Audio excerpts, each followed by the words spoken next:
What I've asked Emily to do now is go through some of her top submissions, her top sweeps, and her top transitions and escapes. And I think it's really important because it gives you a sense of what a top player uses, because there's thousands of techniques out there, but not every player uses thousands of techniques. And a good example is judo. Top judo players have got 2, 3, maybe 4 throws that they do. That consists of 90% of their repertoire, is those 2, 3, or 4 throws. So in the same way, in my experience, jiu-jitsu players, they may know 100 different submissions, but if you take a look at the breakdown of what they're actually doing against quality opponents, they're really coming back to the same 2, 3, 4, 5 techniques for a given situation again and again. So a good opportunity to pick your brain and see what you like doing, and you're going to show us some really cool details. So take it away. I think one really important thing to keep in mind is you, as a small person, you can't just go and attack every which body part. I always think it's better to try and use your whole body or use a lot of your body to attack one part of your partner. And those parts would be vulnerable openings, such as the neck, small joints. You're not trying to really do major movements, you're not going to be probably able to get a big arm bar off the mount.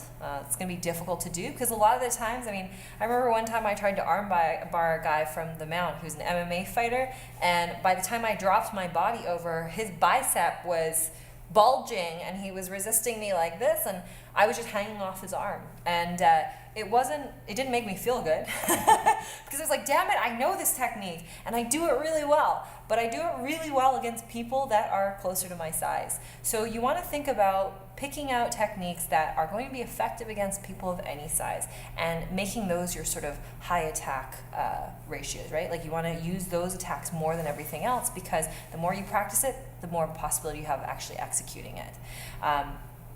I think that when you spend a lot of time working typical submissions, there's a lot of beauty in it. It's really wonderful to sort of add to your knowledge bank, but really you're not going to be able to execute it all the time against somebody else. But you have to know them, because people are going to be trying it on you, and they're like, Absolutely. oh, it's a smaller person. I get to try out this attack that never ever works on anybody else. And I'm a firm believer that you can learn from everybody, and you can learn a little bit of something from everywhere, right? Like I've lived in Canada, I've lived in the United States, I've lived in Japan, and all of the instructors that I've had the opportunity to work with have taught me tons and tons of really great things. And it's wonderful to be able to pull something out of the knowledge bank when I need to.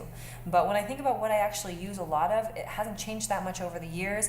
There's maybe been a little bit of variation, and I've definitely improved because I'm starting to attack for parts of the body. I'm using different types of submissions that have a higher finish percentage, right? Well, let's talk a little bit about the whole concept of position versus submission. It's something you hear a lot in some other systems of grappling, and in also when you have bad instructors. Sometimes you see a lot of crazy diving for a submission without stabilizing the position first. And you can go back and forth on that argument. I think there's an argument to be made for surprise attacks that come out of nowhere and maybe end the fight real quick. But you can end up in a bad position if those don't work well. So Sure. Where do you stand on that whole Well, argument? I'm definitely somebody who believes in position before submission. I even think with surprise attacks, when they're coming, that fighter is pushing you to make a mistake or pushing you to do something. And that's something that you often hear in high-level jiu-jitsu, is that it's not so much that somebody's going to leave something open for you to take. These people know how to protect their bodies. The difference is that a high-level competitor is going to push you, pressure you to leave something vulnerable. They're going to force you to go their way. It's different from when you're sort of, playing around and figuring things out. You say, oh, look, the arm is there. Oh, look, the knee is there. I'm going to just take it, right? So when I think about practicing submissions, I always want to think about how I'm setting these things up. I'm not going to just look for the person's head and just think, oh, let me just dive around their head and see if I finish a guillotine. I have to be a little bit more strategic than that. Now, of course, if it all goes south, you're going to end up on the bottom with the guy on top of you. Yeah, absolutely. And if you look at, one memorable match that I remember this last year, Hannette Stack was fighting in the finals at Mundials, and she had a woman that was really, really tough, and was able to sort of like block her out, and I'm not sure if she knew a bit of judo, but her posture is quite upright and hard to break down. Hannette came out with a beautiful flying armbar that she also performed in ADCC in 2007. That was a beautiful surprise attack, but it didn't come out of nowhere. It wasn't something that she just went for. It was something that was set up, and the arm was positioned in a certain way. She worked with the circumstance and decided to perform a certain type of attack. So I think you have to really be conscious of that, and submissions are definitely important. Of course, it makes you feel good if you're able to, finish something, and you always have those people, I'm sure you have them at your school, that are like, yeah, I had a great day of training, and you're like, why? And they're like, because nobody submitted me, and I submitted 10 people.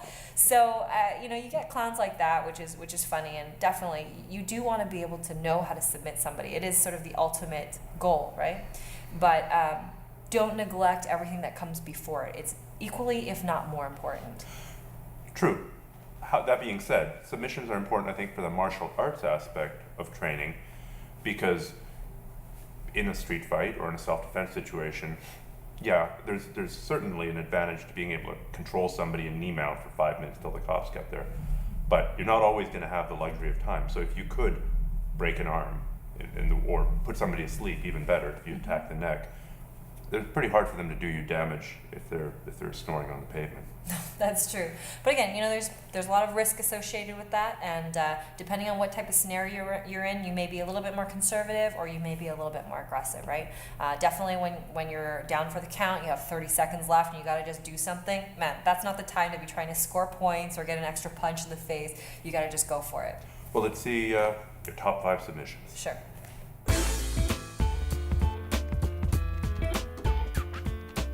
So I'm going to go ahead and start showing you something that I guess you could call it like a lapel choke from cross-side. And what's wonderful about this position is that I've passed somebody's guard and I'm like, ha-ha, right? So you're in a great position and you don't want to be letting this go. So I'm already in this idea of like sealing Stephan out. I don't want to give him back his arm. I don't want to let him have any control back. So I'm always going to keep my pressure somewhat low. When I hold side control, it was something as a white belt and a blue belt that a lot of people complained about because I like to drop a lot of pressure on the chin. But as opposed to driving and grinding your partner all the way over and possibly overextending yourself, the way that I like to hold this position is I'm going to drop my body low. I'm going to keep my center line basically where my pecs are. I don't want to let that ride over my partner's spine. That's where it becomes a bit dangerous. So I want to keep it below my partner's spine line. And I'm going to drop my shoulder underneath their jaw, and I'm going to try and drop my shoulder into my forearm. So I'm kind of pinching their chin with my bicep. Okay?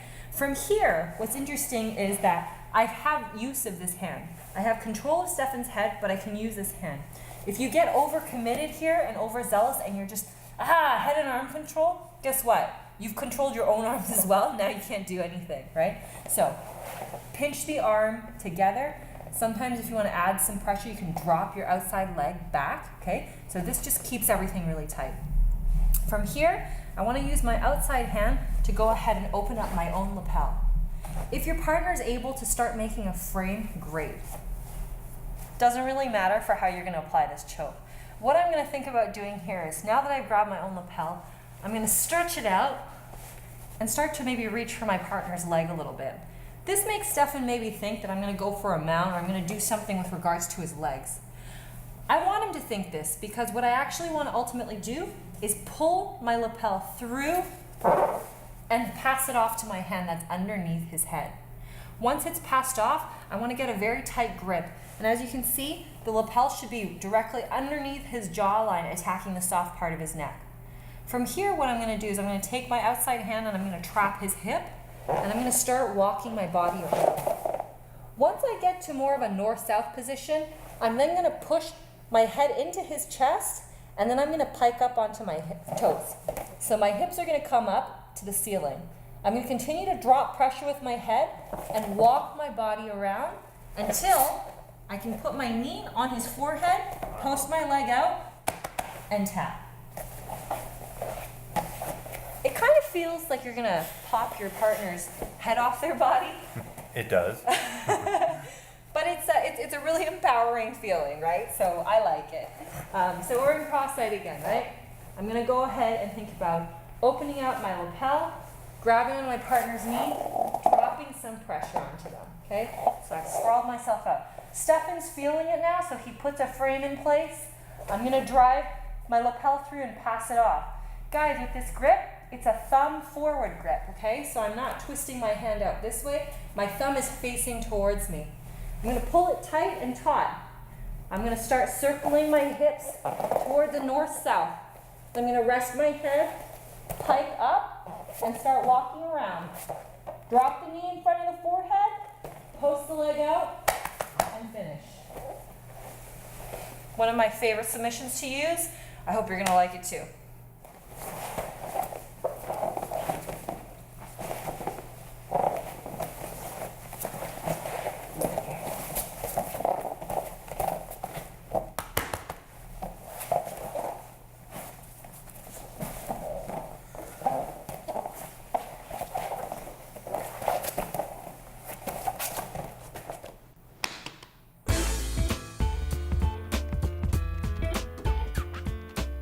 So now I'd like to share with you a modified baseball choke.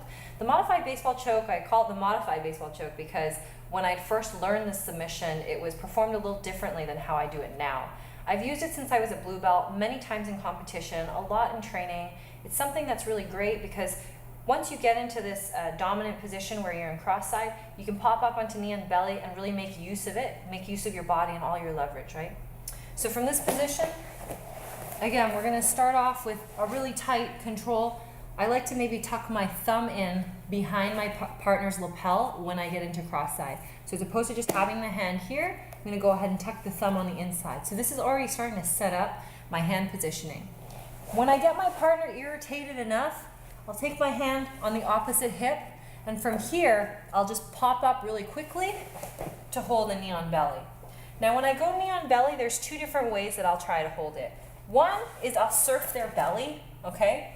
Two, if I want to make them really uncomfortable, and I'll usually do this for somebody that's much larger than me, I'll take the point of my knee and I'll drive it into the sternum. And the pressure I want to think about is driving my knee straight down into the mat, almost like a stake to the heart. So this is surfing, right? From here, I'm going to drive the sternum in and I'm going to pull up. This applies a lot of pressure to your partner, makes them really uncomfortable. If even it makes them feed you their arm. This is what I want for Stephan to maybe put his hand on top of my knee. Because what I'm going to do next is that now that I've cleared his neck, I'm going to take my hand off his hip and drive my forefingers inside. Now, the important thing here is with the grip, you don't want to have too much slack. You want to make sure that your thumb is in deep from the first setup. Your second hand, when it comes in, you want to, again, hold it like a baseball bat. So you don't want to have your hands too far apart. I want to be able to use the blades of my wrist clear against the side of Stephan's neck. So I have pressure with knee on belly. He's blocking it. And what typically you learn is to always keep your arms straightened out. What I want to do in this position is I'm going to go ahead and bend my elbows, and I'm going to drop a little pressure into his chest with my elbow as well. My knee is then going to start sliding across his pec and trap his bicep. From here, I'm going to post my leg far out so that I can drop my weight into my leg onto his arm. Stephan can't really defend this here, right? I'm going to continue to circle around while applying hard pressure with my elbow across his body. Now, he's already getting ready to tap, and I haven't even come around yet. I could lighten the pressure a little bit so I can make it all the way around, drop my head, and finish. Again, you can see the color of Stephan's head is almost purple. It's pretty great in terms of being able to really squeeze the pressure, cut off the blood flow right there. When we're setting up from side control, you have to remember, don't just leave your hand out here. Set your grip up already. So I want to use my thumb and insert it into the back of his lapel. My opposite hand comes onto his hip, and I'm going to pop up pretty quickly, either to surf, or I could be a little bit more mean and drop pressure. Okay? When this happens, your partner is going to be distracted and put their hands onto your knee. This is where you're going to open up the lapel, drive your forefingers inside, make your grip. Drop pressure onto your partner's sternum using your elbow, and then start driving your knee across to trap their arm.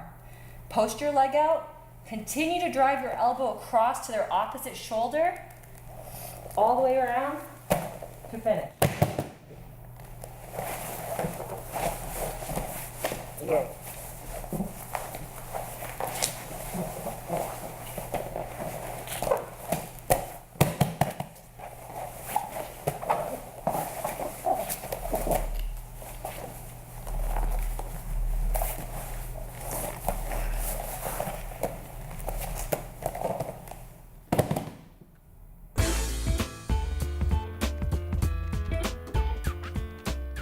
Earlier on in the series, I talk about high mount and low mount. When you're attacking from the mount, you really want to consider how strategically you're placing your body on top of your partner so that you can actually execute what you're trying to do, right? So for this next technique, we're going to do sort of a reverse armbar from mount, but it's going to come from a high mount. The reason why I don't want to have a low mount as a smaller person is because Stephan has tons of power right underneath me, right? So if I get into this position and I'm not careful, he's going to make me fly. Airtime, right? So when I start to play mount, I want to think about riding high. The way I'm going to do that is I'm going to make sure that my thighs are tight against his body. I'm going to make sure that I base my hands out and I'm looking to creep my legs up. The other thing I want to keep in mind is that Stephan's probably going to be thinking about how he's going to escape. If he starts creeping his elbow on the inside of my knee, I got to make sure that my hand can scoop underneath his elbow, and I'm going to pull it up and walk my knee up, right? So if he does it to the other side, I'm going to pull it up, walk my knee up. I get up to the point where I'm high and I'm low, okay? I don't want to be up here where Stephan's going to be pushing on my chest, okay? That's bad for me. So I want to make sure that I'm high, I squeeze, and that I stay low. The next thing I want to keep in mind is Stephan's going to be, aware of the fact that I'm going to start attacking something. I've separated his upper body from his lower body. So what I want to do is I want to maintain pressure on him and look to scoop an arm. When I scoop the arm, I'm not going to have the power to just pull it up. So I'm going to come from the bottom and I'm going to spider crawl my hands up. This is fine right here where his hand is. I'm going to make sure that I can feed it, and I'm sort of going to nudge my head underneath his wrist. And from here, I'm looking to bring my elbow in line with his elbow.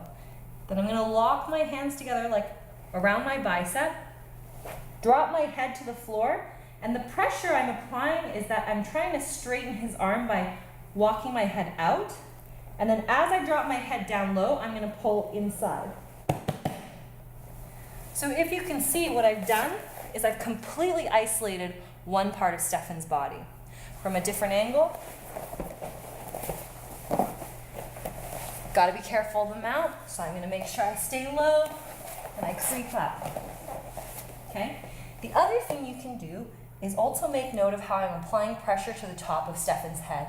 This helps keep him down, right? Because if I have my hands up here and he starts to wiggle through, I'm going to end up sliding down. So as I walk up, I kind of continue to apply pressure on the top of his head so that when he tries to wiggle up, I make it a bit harder for him. I drop my pressure down, I scoop the elbow, I land it, and I walk the hand up. Once I get it into a better position, I'm trying to track the arm between my head and my shoulder. My elbow comes in line, and I'm driving pressure outward, okay? Not down, it's outward.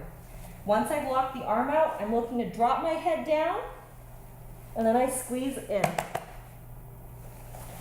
It should be pretty tight, very uncomfortable for your partner underneath. So just a couple details here. As I'm walking up my partner, I want to make sure that my feet are staying tight to Stephan's body. So one of the things I try to do is once I get high enough, and right now I'm not quite high enough, I want to come up and I'm going to start putting my instep on top of my partner's hips and actually using that as a way to prevent me from being pushed back down.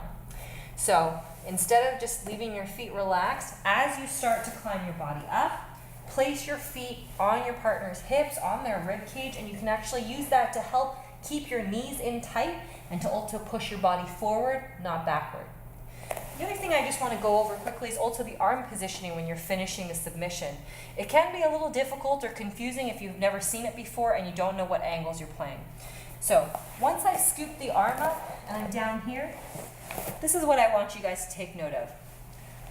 My head pressure is pushing Stephan's arm towards the outside. This is essentially locking his elbow out. Once I do that, my head would be on the floor and I'm just wrapping my arms around his elbow. I'm touching my own biceps. So it's almost like you're crossing your arms in front of your chest.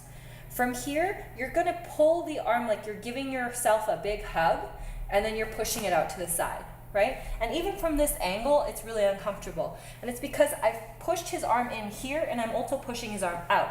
So I'm not giving Stephan's arm a lot of movement for him to be able to finagle himself out of this position, right? So again, when you're sliding up, keep it tight, apply pressure outwards, slide the arms up, hold on to your biceps, give yourself a hug, and it's done.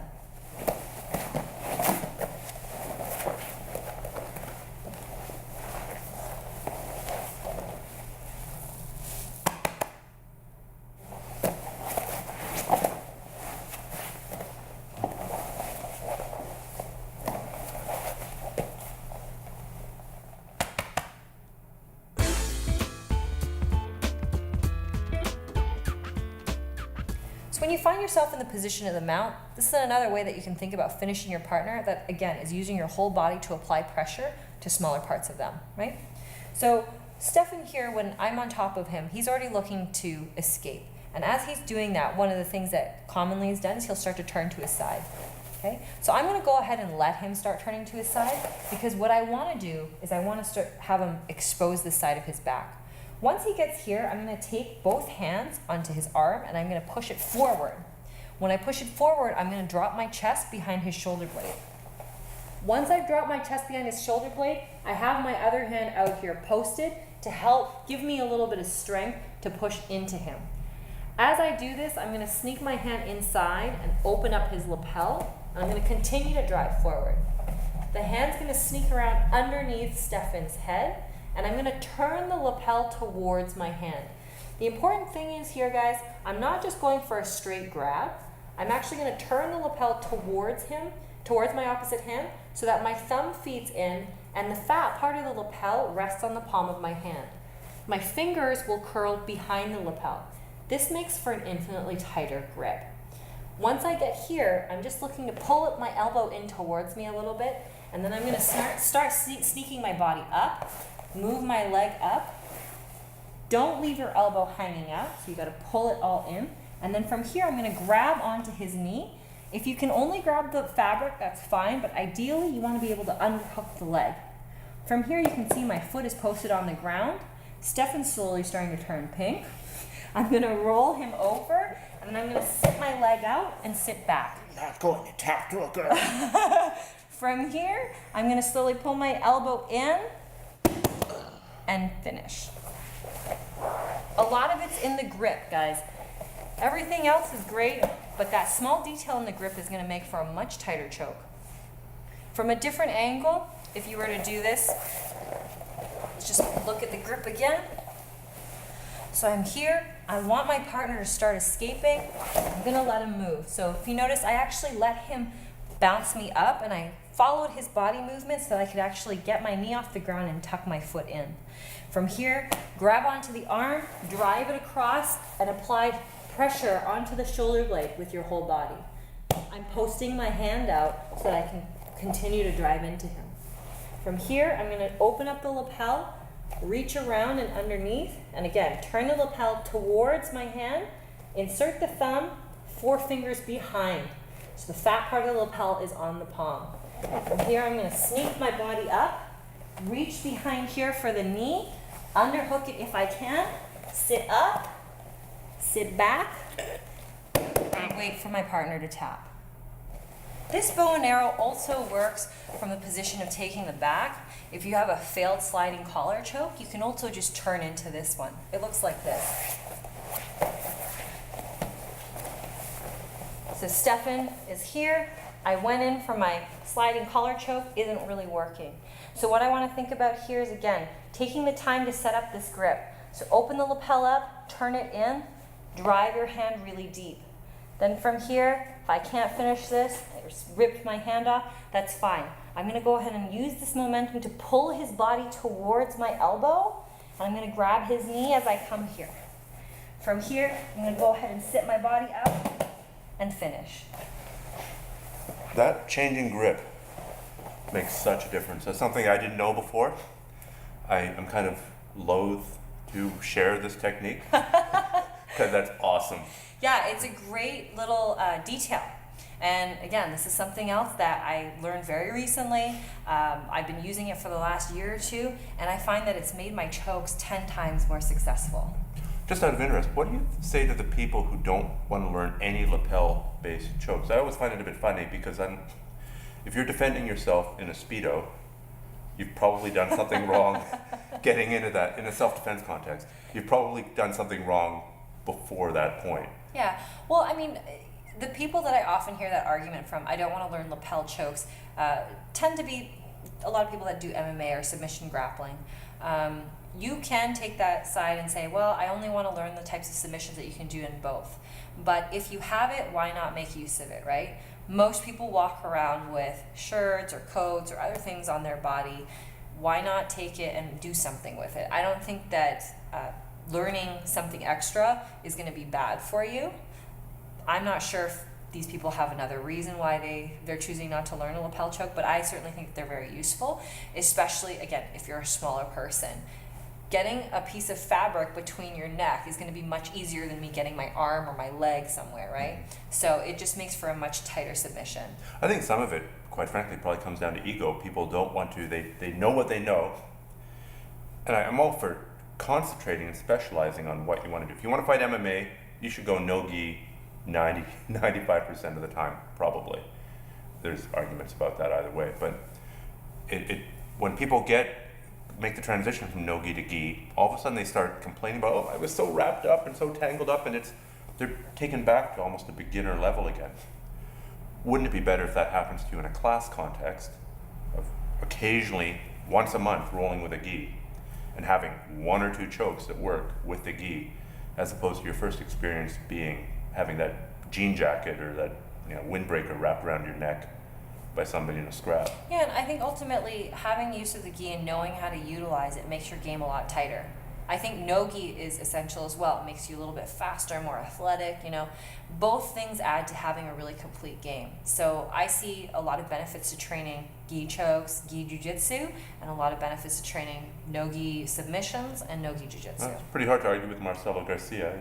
Yeah, and maybe some people don't realize this, but a lot of his movements between no-gi and gi are very similar. Some of the submissions are different, but for the most part, the movements and the transitions all translate really well between each other. So in class, when we're training, either or, it's not a completely new game. And I think sometimes people relate no-gi to something different from gi, right? And typically I've met a lot of people that go, oh, I don't like to train no-gi, or, oh, I hate putting the gi on. It doesn't have to be like that. It's just a matter of how you're training your game. Can't we all just get along? Can't we all just be like Marcelo Garcia? I don't know. Okay, well, I've distracted you long enough. Let's do this for real, fast, and I'll try and recover. Okay.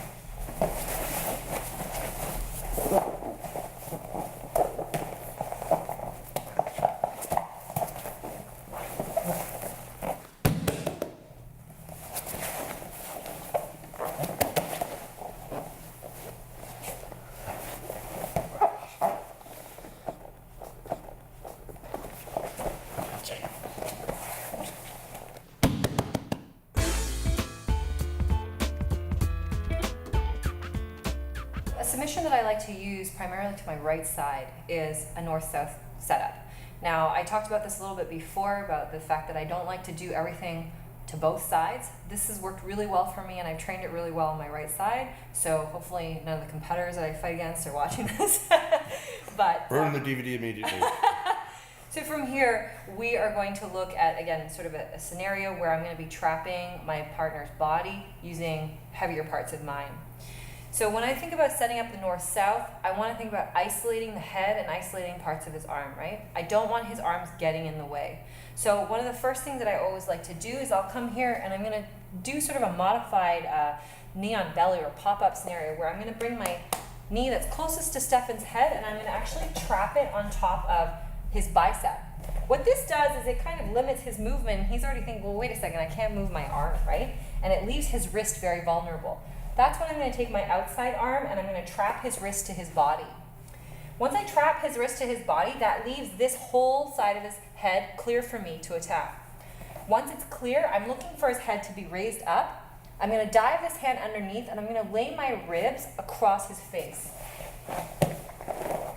So from here, I've kind of pinched his face between my bicep and my rib cage. I want Stephan to look away from me. What this does is it allows me to get a very deep grip and cinch my whole armpit down. His hand is trapped against his body, so this keeps him from being able to bridge and move me around too much. I don't want to have my head too high because this hand will obviously come up and protect. So I want to trap the arm and keep my head low. Once I'm here, I'm looking at starting to bring my body back. And now, as I swing my hips back, notice how I'm still applying a lot of pressure to Stephan's head.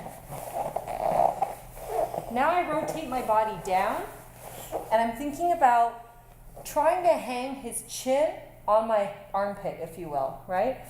When I'm holding this grip, I'm actually not squeezing. I'm just applying some pressure.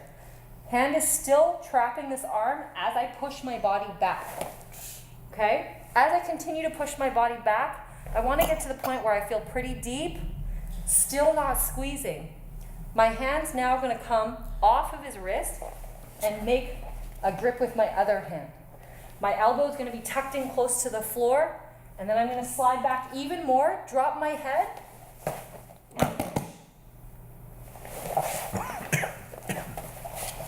So the key with this choke is really the fact that we're not squeezing the whole time. I think one of the flaws that I see when people apply the north-south is that as soon as they get their arm around the person's neck, they're like, ugh. When you squeeze too hard prematurely, what happens is your partner starts to defend the choke prematurely. And when they tighten everything up, it makes it difficult for you to get in and get a very tight grip. Let's try it from a different angle. So again, from here, we're looking at a scenario where I want to start trapping this arm. So I'm going to post up, trap the bicep. My other hand's going to trap his hand against his body, and then it leaves his head clear. Once his head is clear, I'm looking to scoop, drop my rib cage across his face. I'm going to use this to shift my hips back and sink my hips back. Now notice I'm not up like this. I want to stay flat to the floor. As I sink back, I'm still trapping his arm until I get to the point where I think I'm far enough that I'm going to take my hand and come under for a palm-on-palm grip.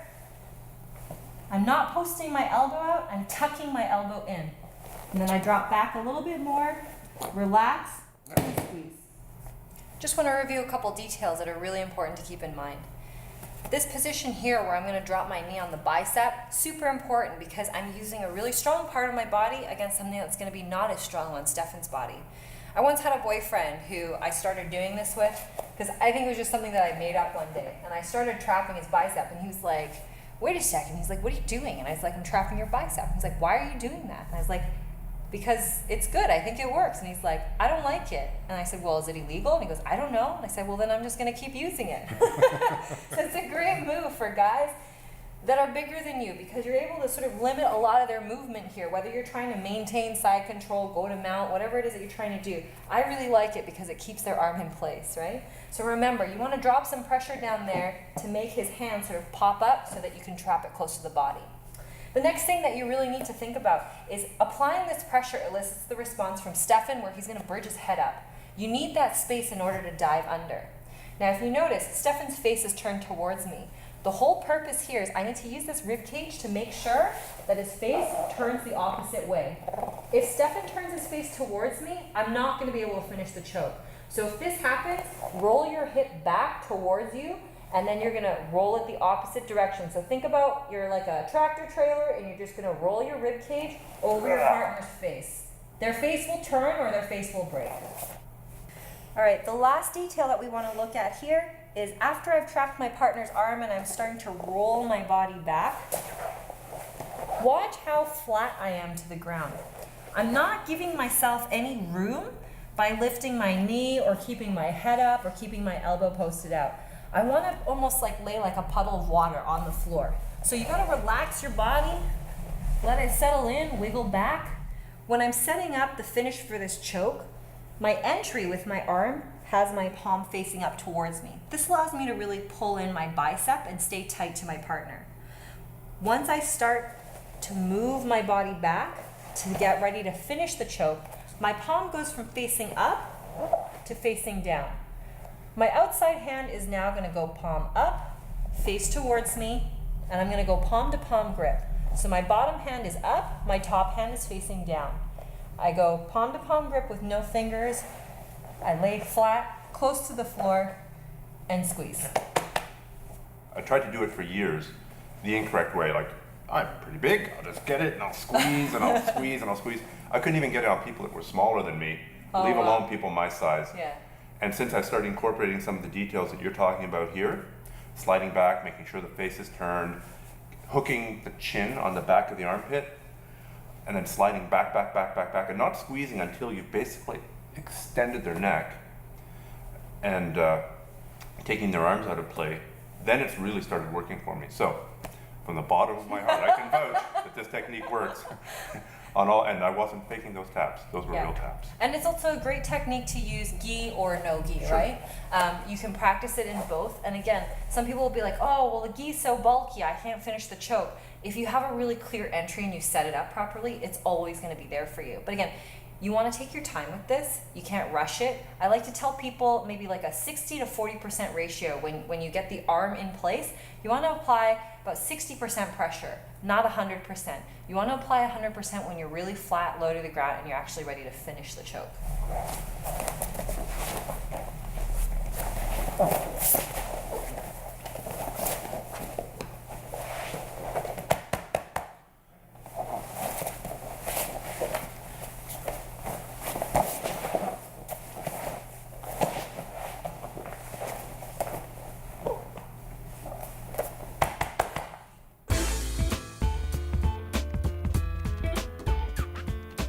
So when you're rolling around with people, guys and girls, who are reasonably good, but bigger than you are, what do you think are the main ways that you end up toppling them over, sweeping them, and coming up on top?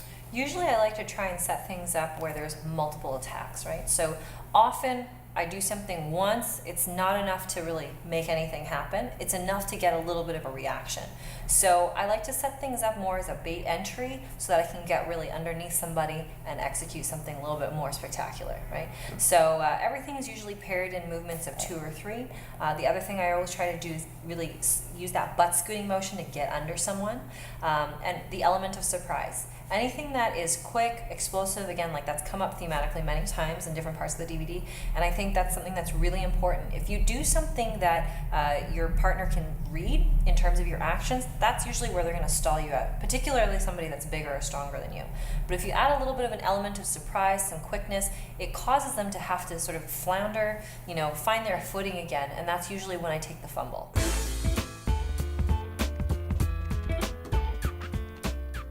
So one of these sweeps that I really like to use uses an entry with another sweep. And we covered it earlier. Stephan calls it the idiot sweep. It's otherwise like a knee push, right? But the idea here is that you're going to ask your partner to give you a part of their body so that you can set up a more successful sweep.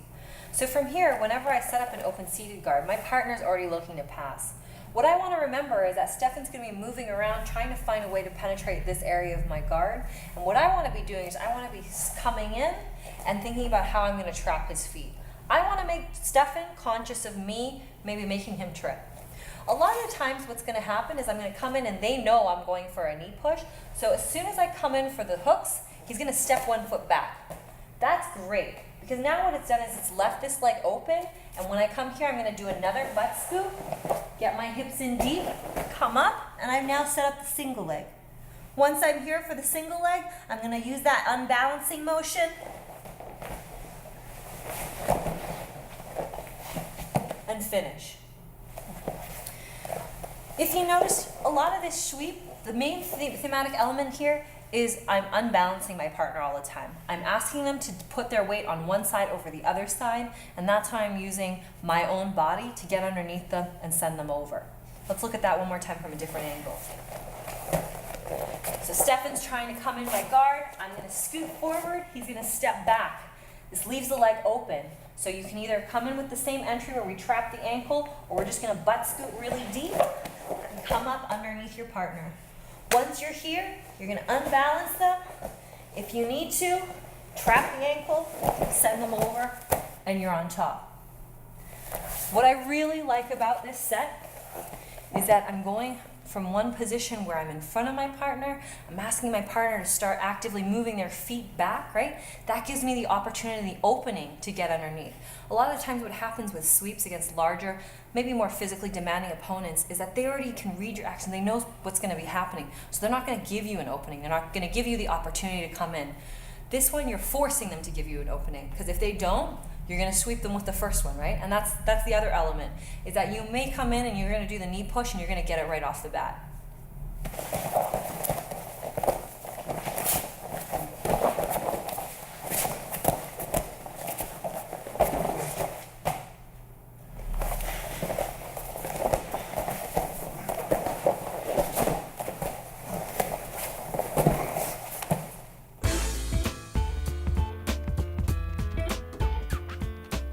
So looking at the knee push again, it's a great entry, right? So for this next technique, we're going to start in the same position. I'm starting in a seated open guard. And again, my partner's chasing me down and I'm looking to react. So when I come back in and I go to do the push kick, Stephan again steps his leg back. That's fine. What I want is that leg to be further back, because now what I'm going to do, as opposed to going underneath, I'm going to come out to the side. So I'm going to use this hook, maintain it in front of the ankle, but now I'm going to swing my body out to the side, and I've trapped the outside of his ankle. From here, I've now switched my leg. So I went from crossing at the ankle to now bringing my other leg behind his Achilles. My foot now comes on top of Stephan's hip, and it's going to be a slight push and kick, right? So I'm going to be pushing at his hip, and I'm going to be hooking his ankle in with my own. And then I come back up. This sweep really uses that element of surprise, right? You're not really going to expect me to come swing around and attack the other leg. Let's see that again.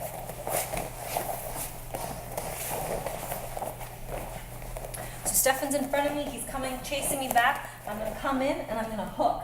He steps back, at which point I come under and I switch my legs, and I push and I kick.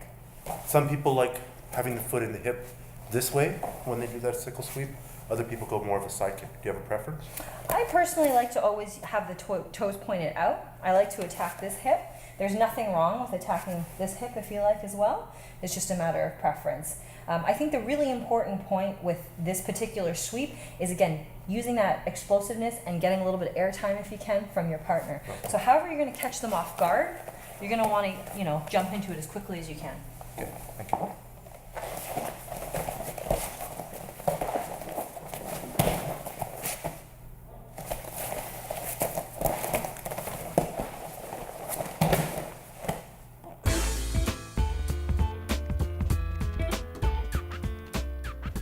So earlier on I showed you butterfly sweeps and a couple things that I like to do. This is another variation that also is really successful that I like to play a lot in my game as well. With this variation of the butterfly sweep, we're not actually looking to, control our partner so much this way, but I mentioned earlier before that one of the big mistakes people make when they when they perform a butterfly sweep is that they try and roll back and then they get flattened out, right? So this sweep is going to be a little interesting in the sense that we're actually going to be rolling back, but we're going to be using a really explosive butt scoot as well. And butt scooting is the hip way to go, right? So the idea is that I want to be able to thrust my hips underneath Stephan as quickly as possible, and by that movement, I'll be able to off-balance him. So the grip that I want to take is going to be a lapel and an elbow trap grip. This is going to be a much faster sweep. This is sort of like things aren't working and I need to surprise my partner. So as opposed to really setting up for the underhook and trying to get in, I'm just looking to grab my partner here. When I grab my partner here, my hook's already in, so I've already got a close point of contact. I'm going to grab and then I'm going to insert my hips very quickly. I'm going to pull my partner's weight over me and then look to dump him on the side. You're really hammering my arm against my ribs here. So because this is a quick grab and I'm not setting anything up really with my grips, what I need to think about is I don't want my partner to post. So this elbow is really, I'm just forcing it into your side to prevent you from putting your hand out, right? I need this lapel control so I can pull his weight on top of me. But really what you need to notice is where my butt goes and how quickly it scoops under.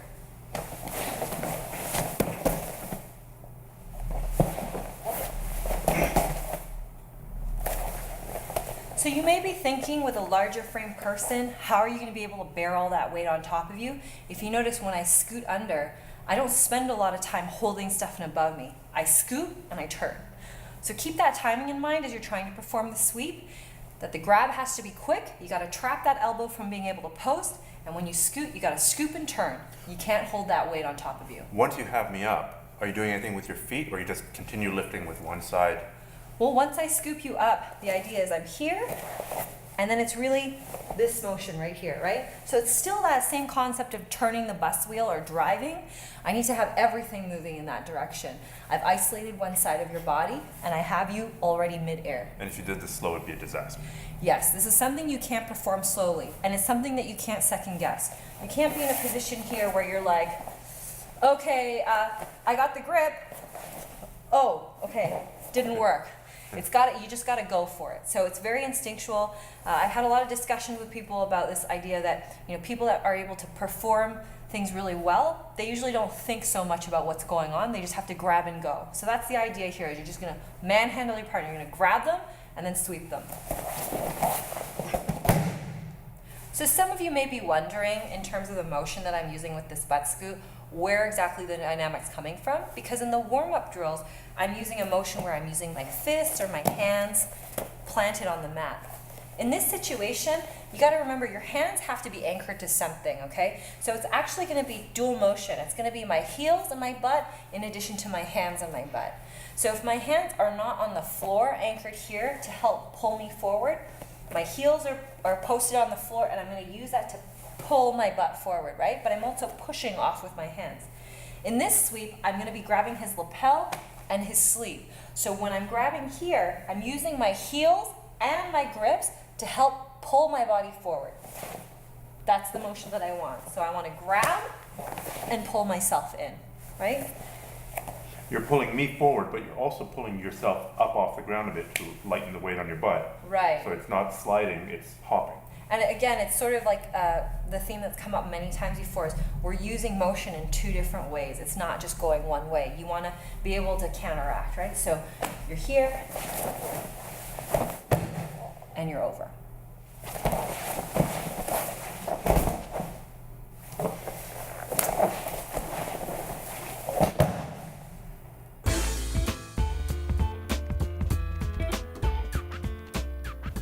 This next sweep is something that I really like to use because it makes use of both of my legs attacking one side of Stephan's body. A lot of the times, as we've discussed before, when you're in front of your partner and you're trying to enter in, sometimes you're going to take them one way and they're going to end up posting and preventing you from being able to turn, right? So if I decide that I'm going to grab Stephan this way and I'm dragging him and he posts his leg out, I want to make use of this space and this hook.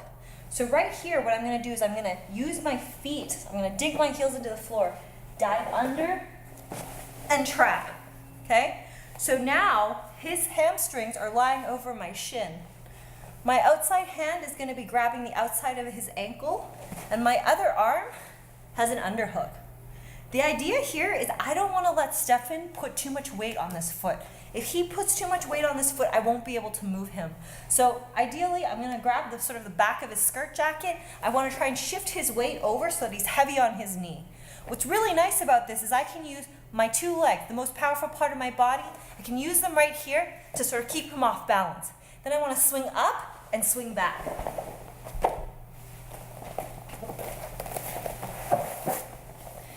So again, you're here, you might try and attack your partner and they start to post. Super common. You're going to scoot under, but this time you're going to trap the ankle, swing your legs underneath, and get the underhook. The two shins on top, you need to make sure, again, that you don't let your partner weight their foot down onto the ground, right? So this point right here, you need to make sure that you're not collapsing your posture with your legs too much. You want to, again, have a bit of a frame going on. Then you're going to kick your partner over your head and swing them back through. What's really great about it is Stephan's weight is completely on the other side of his body, and I can just swing him like a pendulum. Just an additional point here. This is a really great sweep that you can catch from a lot of different positions. The whole thing about keeping your toes active, keeping those hooks active, make sure that you're always seeking to catch onto something. Because if you're able to catch onto a leg, you have that leg hanging out there, there's no reason why you can't scoot in and go ahead and take the sweep. So again, keep those hooks active, Look for everything while your partner's in transition, and you'll be able to find an entry for that sweep. Can you give me some examples of where you might catch this in transition? Or Sure, like for example, you might be in a position where somebody's getting ready to mount. And I think we went over that a little bit earlier, where if you have your knees and elbows ready to counter.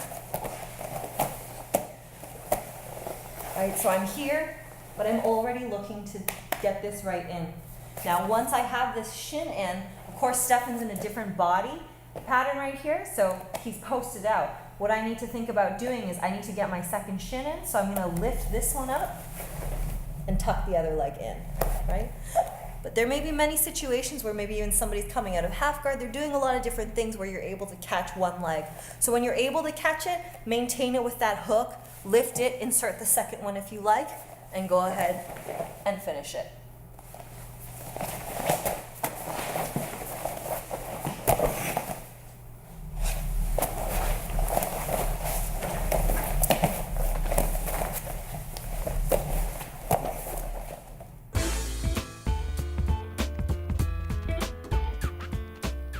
So something I've been working on recently, this has been working really well because again, it's sort of a transitional thing, and it's also something that's a little bit more advanced because the way that you enter into this sweep is you're looking for a reaction from your partner where they're doing more of an advanced guard pass.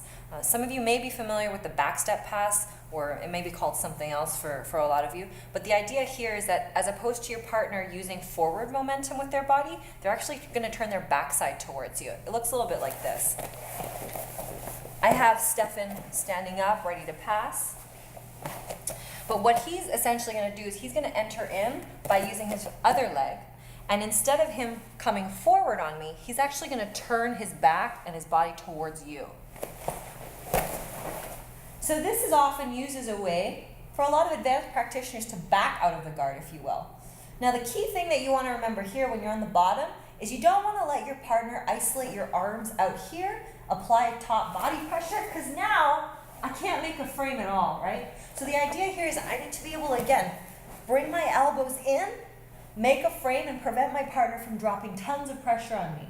Now what I want to do is, with my top arm, I want to try and insert my arm just to the front of his belt loop, okay? Not too deep because I don't want to give my partner my arm. I just want to insert it a little bit around the front of his belt loop. Notice that my legs are still trapping his leg here because I don't want him to walk right out of my guard. But what I do from here is I just start squirming a little bit, and I want my partner to start driving more forward pressure on me. From here, I'm going to go ahead and open my leg, and I'm going to insert an almost grapevine, if you will, behind his knee. And then, again, I start squirming, and then I'm just looking to turn over. And then I end up on top in half guard, ready to pass. Show that from a different angle. So Stephan's in front of me, ready to pass. He penetrates deep with this step, and then he's going to go look to back step. From here, I need to make sure I have the frame. Trap the leg, get the arm in front, squirm a little, get him to apply pressure, hook the leg, come over, and I'm on top half guard. So I just want to use this angle to show you one other detail with regards to the leg weave, okay? Once you've trapped your partner here and you've made your frame out and you're looking to sneak your arm back in, the idea here is that I don't want Stephan to be able to post everything out on this side. That's going to prevent me from doing this sweep, right? So when you go ahead and you do the leg weave, this foot just comes around and hooks behind the knee so that if Stephan tries to go, I kind of prevent him from really being able to extend himself. In case he uses his arm as well, I might just grab his elbow, and in addition to hooking his leg, I have the elbow, and then I sweep over. Once I come here, guys, I'm in the perfect position to go ahead and start setting up a submission. He's in a very vulnerable position, and now I've got him in a very bad one.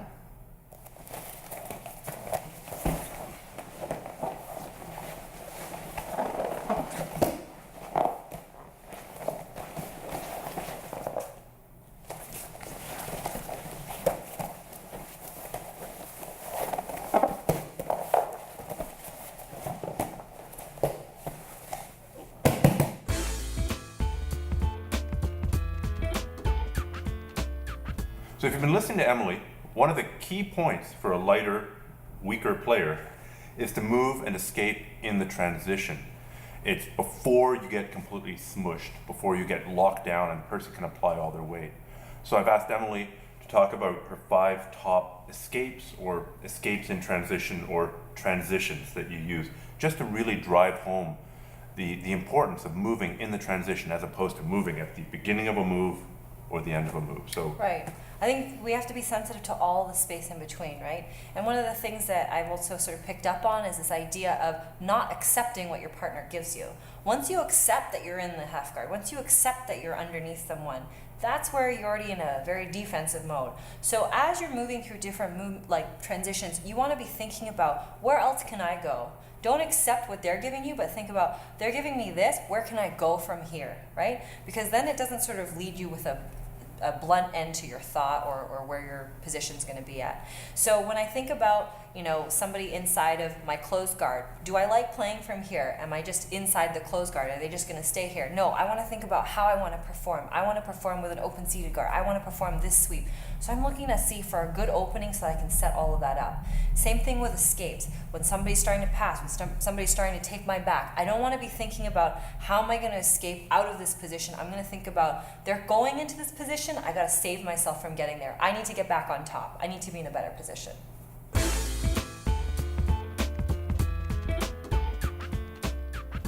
So if you are in the closed guard, and I get this question all the time, how do you like to transition? And you find yourself in closed guard, maybe you just finished an escape, or we don't know why, but you want to get out of there. How do you transition out of the closed guard? That's something that's not often taught in most traditional jiu-jitsu Yeah, schools. I mean, a lot of that stuff is never taught, right? And that's not to say that the closed guard isn't a valuable position and that there's not a lot of good things that you can do from there. I end up in the closed guard a lot. It's a secure position, and it's a way for me to keep my partner close. But in keeping them close, I also want to think about the fact that I want to push them away. And when I want to push them away, I need to think about how I'm going to make space without opening myself up in a really negative manner, right? So let's take a look at this. So somebody's inside of my closed guard, and I'm able to close my guard around Stephan's waist, but I don't think I'm going to successfully be able to move him that much because he's a lot bigger than me, right? So the example here is that he's giving me his arms, and this is great. I don't want to be stuck here. If the longer I stay here, the more weight he's going to bear down on my body, possibly begin to pass. So before I let him get there, before I start thinking, oh no, his elbow's going to crack my legs open, I want to go ahead and I'm going to grab his sleeves. Well, I go 4 fingers in, pistol grip. I'm just going to make a good firm grip on his sleeves. From here, I'm going to think about trying to bait his movement. So I want him to sort of be a little bit, moving around, dropping his weight on me, thinking that he's going to pass. And at the right moment, I'm going to open my legs, pop them on his hip, and I'm going to look to explode my butt backwards. And then I've pushed his wrists in towards his body. From here, my feet are posted on his hips, so I'm keeping him away. When I feel comfortable, I can drop back to a seated guard. And if you notice, I drop myself back so that I have enough room to play in. I don't want to rest in a position where I'm still too close. Because if you stay here for too long, Stephan could just extend his arms again, and then I'm just on the bottom. The good thing is I have my feet on his hips so I can extend his body backwards, but that's not where I want to play from. I want to play from here. We'll take a look at that from a different angle. So again, your partner's in your closed guard. You want to think about moving them around a little bit, make them scramble. You grab their sleeves. When you're ready to go, you're going to put the feet on the hips, and you're going to move yourself back. You're not looking to push your partner away. So I'm here, and hands in front. All the time ready to start grip fighting. The grip fighting that we covered in the beginning, again, it's very important. When I'm here, I'm directing his palms towards his body.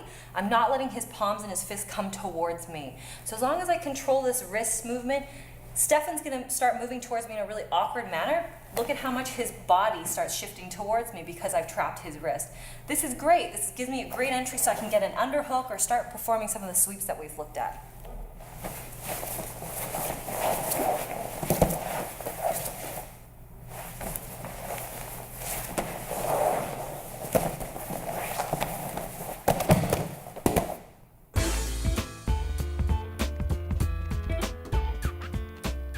So So probably one of the scariest positions that you work with all the time is when your partner is actually starting to pass your guard.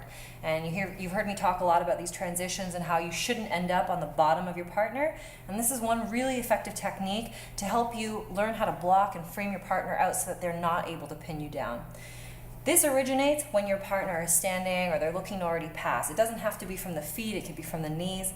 But the idea here is that before we let them secure an upper body grip, we're going to be trapping the inside of their arm. Okay? So from his feet, Stephan's going to be standing, and he's already looking to pass my guard here, right? He's maybe already in my half guard, and as he begins to come around, one of the first things that he's going to do is probably reach this hand around for the back of my neck. When he does this, I'm looking to already trap his bicep. When I trap his bicep, it actually makes it a little awkward for him to lurch his body down. As I'm holding this up here, I want to think about passing it over. I'm trapping his tricep here, and then I'm going to pass it back to the same hand that I originated with. Once I'm here, I'm going to use my legs to help me sit up, post on my elbow, extend, and sit away. When I do this, no matter how strong Stephan is, eventually if he turns back to face me, he's back inside my zone of the guard, right? He's no longer on top of me. Let's look at it from a slightly different angle. This works with all kinds of guard passes then. It works with all kinds of guard passes. Really what you're looking for is your partner's entry into the cross side or side control, whatever you prefer to call it. As soon as that arm starts to reach around, they're definitely looking to secure behind your head. That's where you want to be able to trap the bicep and pass it off. There's a couple important details that we're going to go over next. So Stephan's already starting to pass. I'm blocking the arm, and I'm going to pass it off to my opposite side, and I pass it off again. Now notice my arms are actually extended. I'm not bent. If I bend my arms, Stephan has more strength than me, and I'm not going to be able to push him away. So I want to extend myself, and again, my legs are going to help me sit up. Once I've sat up, I'm looking to butt scoot backwards, and I turn myself towards my partner. The use of the legs is really important here, guys. When Stephan's arm is passed off to the side, I can't just think about sitting up like this. His weight's going to come right back down on me. So at this point, it's already a little bit late for me to be using my legs to swing up. So before you get to this point, when your partner's still trying to lay their weight down on you, you need to think about extending and using your pendulum, using the built-up momentum in your heels to push and swing him away. When you end up back here, you can start playing your game.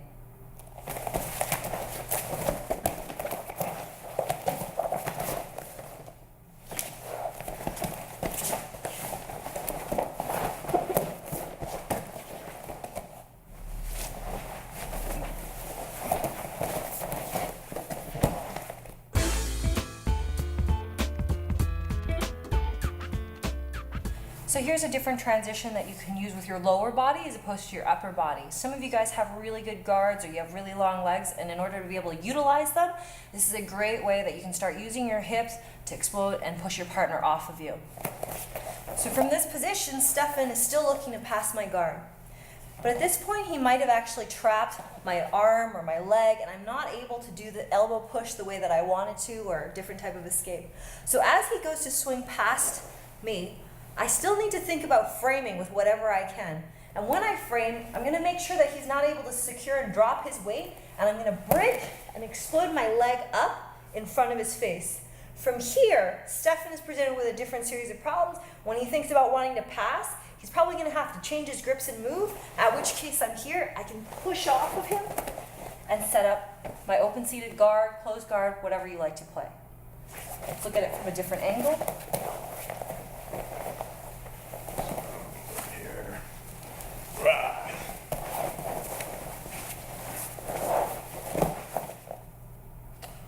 I could actually see a situation there where if I was passing like here, and you did exactly the same movement, go ahead, where I'd start worrying about this arm. Sure. Like it almost looks like an arm bar, whether or not you'd be able to finish it. Exactly. I mean, if anything, guys, this does look like an armbar, and there is definitely something here. The probability of me finishing it, though, with somebody Stephan's size isn't so big, so I'd rather take this time in this transition to go ahead and do something to set myself up for a much better entry into a more successful technique. The danger in trying to set something up here, I love arm bars, and definitely arm bars from the guard are great, whether you have bow hooks or not, but when you're here, somebody this much bigger than you might very well pick you up, drop you on your neck, which would be terrible. The other thing is, from more of a self-defense or MMA standpoint, you have another hand to worry about, so you always have to be watching for this, right? So just be careful when you go ahead and you move into transitions. I know a lot of you guys probably get injured from training jiu-jitsu. I know that I do. So I like to try and minimize those opportunities by being safe about how I'm practicing. And I take my partner's body size into account. Every time I'm training with somebody that's a lot bigger than me, I have to think about their momentum and whether or not they're going to be able to stop themselves to save me. Stephan may not mean to hurt me, but there may be a lot of situations where accidents happen, right?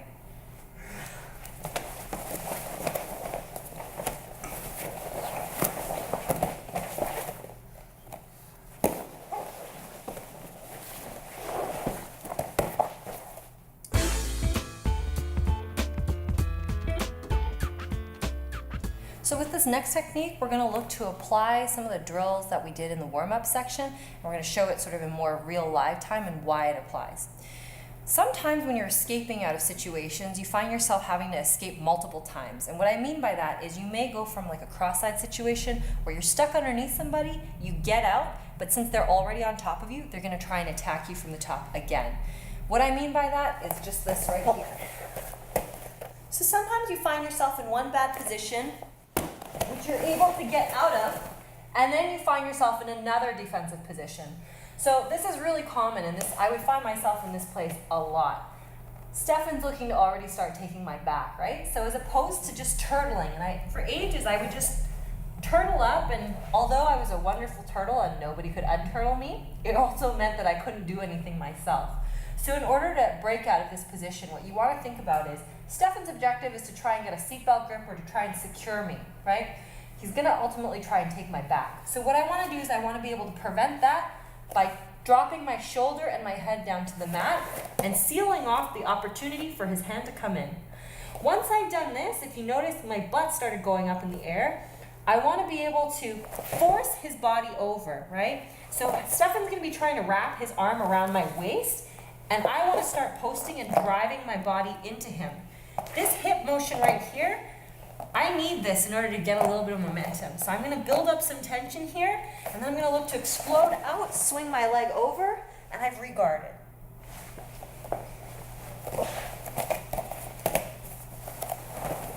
So again, we're here, I'm in a bad position. I explode out, I manage to get to my knees, but Stephan puts me back in a defensive situation, and I need to roll right back out. Here, inside the guard, I come back to a neutral position. If I want, I can play a closed guard, spider guard, or I can push back and start to set up something else. Now I want to go into some detail about the mechanics of how I'm supposed to place my shoulder and my neck on the mat so I'm not hurting myself. Guys, we're not trying to roll our head in between our legs. We're also not looking out to the side, nor are we looking in towards our partner.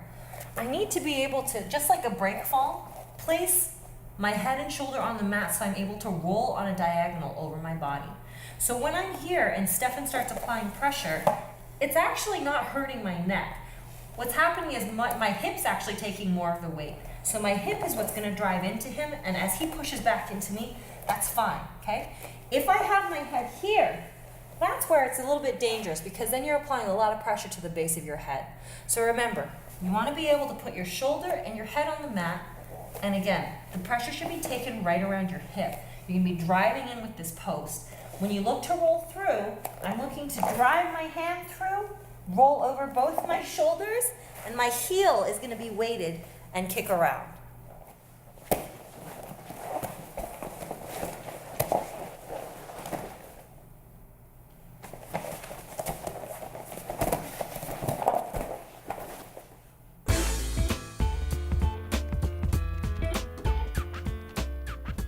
So we're in a position here where Stephan's gone ahead and taken my back. I'm a little hooped, right? It's going to be a position where basically I'm either going to get submitted or I have to do my darndest to escape.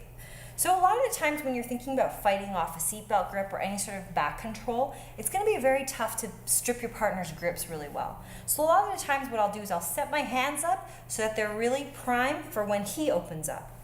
What I mean by that is I'm going to already start to set up a 2-on-1 grip here, and I'm going to almost make it seem to Stephan like I'm trying to strip his hand away. So I'm going to move this a little bit. He's ultimately looking to choke me. So as I start doing this and he opens his hands up, they've become disconnected now. That's when I'm going to want to take my 2-on-1 and I'm going to go ahead and duck under. So again, it's another butt scoot, and I'm going to duck my head under to the opposite side of his tricep. From here, what I want to do, very much like that reverse mount, armbar, is I'm going to start pulling his wrist towards me and I'm going to apply pressure with my head. From here, I'm going to be able to trap his arm and come up into a much better position for myself. So again, from here, Stephan's got the seatbelt. He's looking to attack for a finish. I want to make sure that I start setting my grips up so I have a 2-on-1, and I'm trying to just basically mimic like I'm trying to strip his grips off. He's going to move in to go and attack my lapel. That's when I'm going to take his sleeve, extend it, duck under, and here's where I want to be able to drive pressure in to his tricep with my head, pull his wrist the other way, just lock his elbow out basically, and from here I'm going to drive him towards the floor. From here, I've lost the danger around my neck. I'm going to hold on to this arm as I step my leg over and end up in a half guard. So I just want to be clear that with this 2-on-1 grip, when I go and butt scoot forward and I drive his arm over my head, I'm not really looking to armbar Stephan from here because he's got quite a strong arm and I don't have that strong of a neck. But what I'm trying to do is just extend his arm enough and really make use of this 2-on-1 grip so that Stephan knows, man, if I'm not careful, I'm going to end up in a little bit of trouble. So you're going to really maintain this 2-on-1 grip, apply the pressure so that you can at least escape your hip and come on top. The likeliness of you actually finishing something from here is pretty slim, but nonetheless, you're now on top. You're no longer with your back taken. I mean, I have finished smaller, lighter people with this move. So for the next series, which will be how to defeat a smaller, lighter opponent, I'll include this technique. But the bottom line is when Emily's doing it to me, she really does have my full attention at that moment because I don't want to tap out to something this stupid, especially to a shrimp. Right.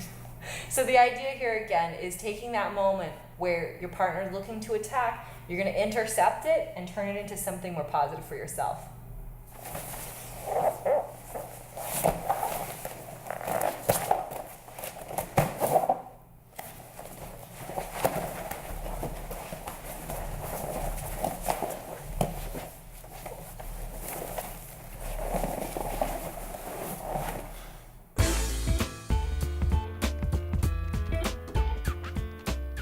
Well, on my own behalf and on the behalf of all the people watching this, I'd like to thank you for coming out and sharing this stuff with us. It's been really interesting. I picked up some really cool tips that I can use against those 250, 300-pound monsters and maybe even against smaller people too. Yes. But like I said, my next series is going to be how to crush small people. Oh, that'll be bestseller. Are there any closing points that you'd like to make before we completely wrap up? Yeah, I had a great time being able to put a lot of this footage on, tape for you guys. One of the things that I really want you guys to take away from this is that jiu-jitsu does get better. I think that a lot of the times when you start off and you're already at a size and strength disadvantage, you end up getting into that place where you feel a little futile or hopeless. And I know that we lose a lot of people, or you've probably even contemplated, why am I doing this? I hurt my back, I hurt my neck. You're obviously doing this for a reason. It's a special type of person that's going to train in jiu-jitsu, and I wish that more people would stay in it. So in order to practice longevity, you have to think about caring for your own body, realize that you're not going to be able to smash through everybody's guard and do everything that you want to do, but you can practice efficiently and effectively. And it gets better over time, and if you think about how to avoid injury and think about self-preservation, you're going to have a long future in the sport, and it's a lot of fun, trust me. I mean, I've been doing this for 10 years now, and I can't really see myself stopping. And if people want to get in touch with you, either for your grappling camps that you're involved with, or training with you privately, or finding out about your school, what do they do? If you'd like to get in contact with me because you'd like to come train, I have an academy in Princeton, New Jersey with a friend, Professor Art Kynes. So the two of us run an academy. We have all sorts of people that train there, students, small people that are like 95 pounds, all the way up to 250. We're really proud of all of our students. I run private lessons as well as group classes. So whether you're male or female, we have awesome classes that you can reach us at princetonbjj.com. I also run a series of grappling camps with Valerie Worthington. She's another talented black belt. We've been doing this project for a few years now, and we've catered to a number of women around the country. If you'd like us in your area for a 3-day to a 5-day workshop or something else that you have in mind, our goal there is to really promote and support women that are training in jiu-jitsu. We try to gather 20 to 30 ladies together at a time. You're going to be led classes by female black belts, and you're going to have the opportunity to train with other females, which again is a really unique experience. So if you're interested in contacting us for that, please go to womensgrappling.org. Again, that's womensgrappling.org if you're interested in learning more about what we do or you'd like us to come to your area. If you'd like to reach out to me personally, you can go to my website, emilykwok.com. That's Emily Kwok, that's with Kwok. People often think squawk, they think Ewok, all sorts of strange things, but it's emilykwok.com. I have more, personal related information on there in terms of books that I've appeared in and other interviews and videos and things like that. So if you'd like to send me an email or you want to just hear a little bit more about what I do, please visit my website. Okay, well that's awesome. Thanks so much for coming on, Thanks Emily. so much, Stephan.